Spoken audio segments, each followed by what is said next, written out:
இந்த நாட்கள்ல கல்வி பொது தராதர சாதாரண பரீட்சை ஆரம்பிப்பட்டு ஆகவே இந்த பரீட்சைக்கு தோற்றக்கூடிய மாணவர்கள் பொதுவாக எல்லா மாணவர்களுக்கும் இடையூறுகள் இல்லாத வகையில் பள்ளிவாசல்களில் தமது ஒளிபெருக்குகளை குறிப்பாக இரவு நேர காலை வணக்கங்களின் போது தொழுகையின் போது தமது ஒளிபெருக்குகளை தமக்கு தேவையான அளவு பள்ளிவாசலுக்கு தேவையான மட்டும் பாவித்து அதனை எமது மாணவர்கள் இருக்கும்போது இந்த நாட்டில் பள்ளிப்பொது தராதர சாதாரண பரீட்சைக்கு தோன்றக்கூடிய அனைத்து மாணவர்களுக்கும் இடையூறுகள் இல்லாத வகையில் நாம் அவற்றை கண்காணித்துக் கொள்ள வேண்டும். இது பள்ளி நிர்வாகிகளின் கடமை.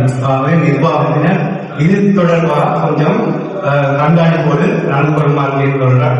என்னென்றால் அது மாணவர்கள் மட்டும் இல்ல, ஏனைய சமூகத்திற்கும் இடையூறுகள் இல்லாத வகையில், பிரச்சனைகள் இல்லாத வகையில் நாம் முடியுமான அளவில் நடந்து கொள்வது என்பது கடமை.